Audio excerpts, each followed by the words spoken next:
welcome to the very first episode of Tobermore's brand new podcast, Create and Construct, your bi-weekly dose of straight talk, insight and inspiration from the world of construction.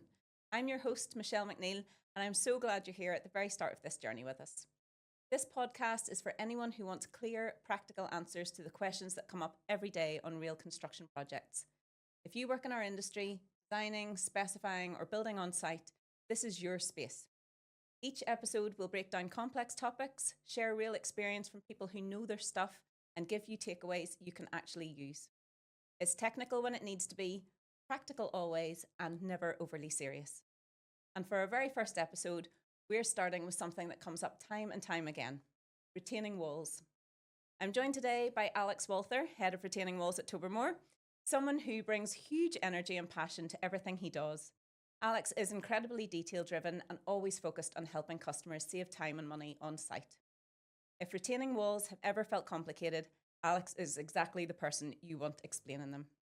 Alex, thank you so much for being our first guest in the podcast. No problem, thank you. Wouldn't have had it any other way, though. I should hope not.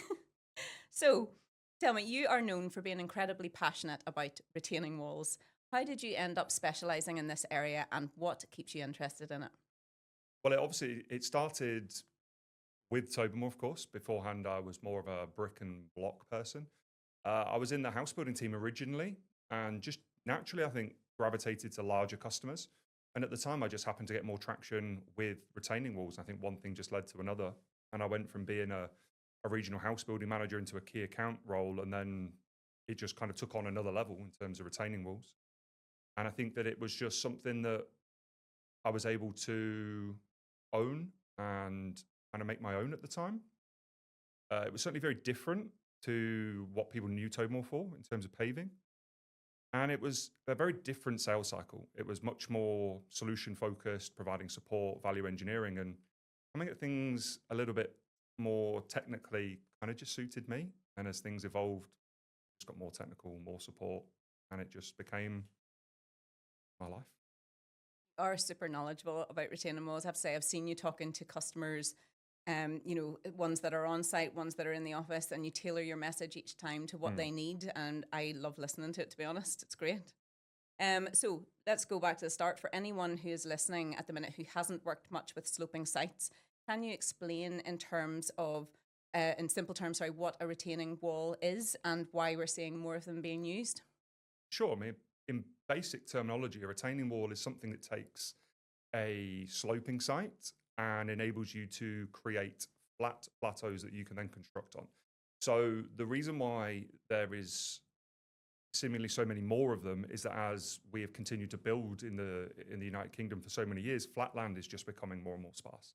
And so house builders, main contractors, whatever the project happens to be, are now having to be more open-minded to purchasing land that is no longer flat. And so to enable them to build those houses or Costa coffees or whatever the case may be, they'll have to put a retaining wall on it to make that land flat. And that's where our system comes into play. So that's kind of when, and kind of the more technical answer would be it holds back earth and retains a soil mass of some sort. But yeah, so it takes sloping sites and creates flat plateaus that you can then build on. I actually heard one of our landscape architects say that recently. There's no such thing as a flat site anymore. Not anymore. No, always need a retaining wall. No, you've got about probably 2 counties left in the country where it's pretty flat. Lincolnshire and Norfolk's pretty flat. Farmers' countries, but other than that, yeah, everything else has pretty much got a retaining wall on these days. So then, what are the most common mistakes that you would see when retaining walls are designed and built, and especially the ones that should have been considered right from the start? Well, so that was a 2-part question about design and then build. I think what's interesting is we've had the fortune of working with some very experienced engineering consultants over the years. So from a design perspective, I have to be honest and say we don't see many common mistakes from engineering perspective. And I think the second part to that is as things have evolved within Tobermore and our knowledge and our support, we have now learned how those elements within a project then have to be accounted for. So they've come up, they were never there in the first place, but they're even less of an issue now because we can account for it right at the very beginning. So even before a consultant is appointed to, have to worry about the finite detail, we've already identified those issues. So from a design perspective, it honestly it occurs very infrequently, and I'm struggling to really recall an individual instance from a design perspective. However, from an installation perspective, yes, some mistakes can occur for sure. And I think the most common mistake that we see is incorrect backfill material. So our most commonly installed or commonly used installation methodology would be a geogrid reinforced wall. And so with these geogrid reinforced walls, you can't just put any old material behind the walls. Over the geogrid tails, there's a particular specification requirement for that stone or that aggregate. And we find time and time again, unfortunately, contractors are perhaps under a bit of pressure to reuse on-site soil or under cost or margin constraints. And so they end up using, let's say, substandard backfill material. And that inevitably can it can lead to movement or sometimes worse problems on site. So from a design or product perspective, very, very infrequently, if ever at all, but from an installation perspective, the most common issue would be the incorrect use of the backfill material. And you can help them with that actually. If costs are an issue, you can help them with that and still stick to the specification, can't you? Absolutely. So that's one of the things that we've started doing a lot more in the last couple of years, is working with contractors to help them value engineer that backfill material. When you use the actual terminology for the specification, it's something called 6I, which is part of the highway specification for aggregates. If you were to phone a quarry up and request 6I material, that quarry immediately knows you need it for a structural purpose. And so the cost can sometimes just go up by the nature of the language it's being used. So the 6I classification is really specific about what it doesn't allow, but it's actually quite a wide specification on what it can allow. Strangely enough, it's kind of contradictory in that sense. But what it enables us to do is help contractors source and have approved much more cost-effective materials. So we've seen a much bigger trend recently of contractors moving towards recycled type 1s. Sometimes we can get some 6F2s or 6F5s approved, which is, again, just a different classification. But because 6I is so wide, sometimes those can still conform. And so, we work with our contractor network very closely to help them value engineer, reduce costs. And sometimes, so I said about Site 1 material being used. So what's interesting is in certain pockets of the country, you can also use Site 1 material, but it still has to conform with that classification. So there's a number of projects we've done down in Devon and Cornwall where the contractor hasn't had to buy any additional stone because the material in the ground has been so granular, we've been able to make use of it. And we do that by reviewing the soil investigation report and notifying them whether it can or can't be used. So we're very much a part of that journey as well. I've seen that when I've been on site with you, actually. We won't talk about how I embarrassed you with my spotless site boots. You cannot turn up onto site with clean PPI. You clean made PPE. me muddy them. You had to. Yeah. In my defense, they were brand new. They were, but you can't walk around with clean PPE. That's terrible. Well, I have seen firsthand how many challenges customers are juggling. So they want something that looks good, but as you said, they're working to tight budgets. There's limited space, there's awkward slopes, integrating steps into the walls, trying to tie that in with existing masonry, all of those things. From your experience, what are people really looking for from a retaining wall solution? Great question, because there's so many different elements to that. I think you have to start with the obvious. Retaining walls, as they've become more commonly required because of building on more sloping sites, previously retaining walls were a much smaller part of the package, and so they were typically just using very traditional systems, masonry or reinforced concrete structures. And so moving to something different, or then having to build much larger structures, retaining walls were never a big part of the contract, and now it is a big part of the package. And so cost obviously has to be one significant consideration within that. And obviously our system lends itself to that versus traditional systems very well. There's significant cost savings that can be had against a lot of those traditional systems. You are right, though, there are other considerations, things like space on site. Our system, like many other systems out there, are what we call battered. So our system has a 7-degree batter. And one of the things that we try and do now is just be very transparent and upfront and detail orientated. And so all of our preliminary designs now on the most large scale projects, we actually try and include the wall thickness of our walls, because retaining walls from engineering consultants can sometimes just be a single black line on a drawing, and so you have no idea of how thick or wide that structure is going to be. So again, to go that step further, we actually will detail that on the drawings for them. So that is an element, and it's certainly more of a consideration where you are tight on space. Sometimes you have to put a wall between two houses.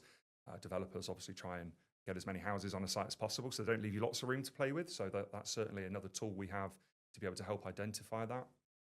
And then, yeah, I think the comment around the steps is quite important, because there are so many different design aspects that can be integrated into our Secura ground system, that if somebody wasn't necessarily aware of quite the versatility of this system, they could be misled to believe in that they'd have to use some other form of masonry walls to create these steps or whatever the case may be, which is just simply not the case. And so we went through the whole mission of creating 3D models and all kinds of stuff, so that again we can visually represent to the customer all of these different design criteria that can be integrated. So there are very few scenarios now, we're lucky with very few scenarios where our system is not the most suitable, which is obviously great for the customer because they get the advantage of the improved cost, the improved aesthetic, the faster speed on site. That's a big thing as well. Theirs is a reinforced concrete structure. A Secura ground geogrid wall would take around 20% of the time to build, so significant advantages from the programming on site as well. So yeah, there's a number of criteria. Cost will always come first, and then everything else will follow. But generally, you can work out through the conversation with the customer what their needs are, and then we just tailor our approach. Absolutely. So once a retaining wall is built, what actually matters for long-term performance, and who do you think should be taking on that responsibility? Okay, so what's interesting is, for the long-term longevity of a structure, what's most important is the actual construction of it in the first place, because for our system, there is very little maintenance requirements. And so you will only really get problems if you haven't installed it to the correct specification in the first place. So long as our system is built to the design, to the specification, etc., you will get incredible longevity out of this product. We're lucky that we have full BBA and HAPAS approval of our system. So HAPAS being the Highways Authority Product Approval Scheme. So that gives us access to infrastructure projects as well. And through that BBA certificate, our geogrid systems actually have 120-year durability and 120-year design life. So as long as it's installed correctly, you'll get very long-term use out of that system. And in terms of the kind of the detail on it, realistically, you just want to clear it down every so often if you get a lot of vegetation. But I have to say, in other parts of the world, you can see quite a lot of vegetation grown on these walls, and they absolutely have zero impact whatsoever. So as long as it's built correctly in the first place, there isn't really a lot you have to do with them. Well, that's great to know for a lot of customer types, because low maintenance is, of course, one of the focus areas. So if someone listening is involved in a project on a sloped site, whether they're a specifier, developer, contractor, what's the one thing you would want them to think about before they start? I think the thing that I would want any of those customer types, whether it's consultant, architect, house builder, ground worker, to consider is the expertise that Tobermore can actually put forward onto that project. Because you'll know this phrase, I say this a lot, and I'll put it on in my LinkedIn post, we are more than just a supplier when it comes to retaining walls. We don't sell a product. We offer a value engineering service. It just so happens that there's a product attached to that in my eyes. And I think that there are still a lot of customers out there, although there are a lot of customers that know this, but there's still a lot of customers that don't understand the level of value that we can bring to a project at any stage whatsoever. So we talked about having the consideration of the loading conditions, ground conditions, that's early stage in the design process. House builder wants things like steps integrated and to make sure it doesn't take up too much space. And a ground worker wants us to help them with the aggregates, etc. And if you don't know that we can do all of those things, you could end up with a less than perfect process. Now, there'll be nothing wrong with it. It's just that we can add so much value in every step of that sales cycle. So as much as maybe you're looking for a specific technical answer, the honest answer is to just speak to us, because we have so much experience and knowledge across the entire life cycle of it. There's always something that we can add value to. Only, 20 minutes ago, I've just come off a Teams call myself where a customer didn't realize that by making the wall shorter, they actually made it potentially more expensive because you then have to account for that slope that's now above it. So it's just little things like that when you look at it and say, you've added that 1 in 6 slope. If you actually shallowed that out, made the wall a bit taller, actually it would be cheaper and more cost effective. The height of the walls, making the wall shorter, it doesn't always make it cheaper. And so I would certainly say engage with us specifically, because there's a lot we can add. Yeah. You're all about providing that complete solution, aren't you? I've definitely seen that when we've been visiting customers together. I think that's a really strong takeaway and a really good place to kind of wrap this up. But before we finish, I would like to do something a wee bit more fun. Okay. So I'm going to do some quick fire questions. Okay. This or that. No overthinking. Okay. Okay. Love that. Are you ready? Yep. Okay. Heather or slate? Slate. Straight corner or curved wall? Curved wall. A day on site or a day in the office? Day on site. Early planning involvement or fixing it on site? Fixing it on site. Really? Yeah. Okay. Why? I thought you would be the other one. Well, if you're asking me specifically, being on site's like my happy place. So don't get me wrong. If we fix it early stages, the problem doesn't occur in the first place. So prevention over cure, right? Which I get, but for my personal enjoyment, any opportunity to put my boots on. Then I think I might know what the next answer will be. Then solving a tricky space problem on site or a simple stress-free install. Solving a tricky space issue on site. Problem solver. That's it. Morning bird or night owl? Oh, night owl. 100%. Hate the mornings. Percy pigs or cashew nuts? Oh, you know the answer to that. It's Percy pigs. Cashew nuts, come on. No. Last one. Rock music or happy hardcore? Oh. Happy hardcore. Rock has no place. It's so good. Well, I say rock has no place. I was annoying Stephen in the office playing Linkin Park this morning, so. Oh, good. Okay. Well, there's the odd artist I can listen to. We can cope with Linkin Park. We Just like not Linkin Park. certain other ones. Alex, thank you so much for joining me today and for kicking off our first ever episode. If there is one thing to take away from today, it's that retaining walls aren't just about holding back soil. They are about good planning, smart design, and getting the details right early. In our next episode, we'll be looking at drainage and how sustainable systems are changing the way sites are designed and built. So if you find this useful, make sure to follow or subscribe to Create and Construct, and we'll see you next time. Thank you.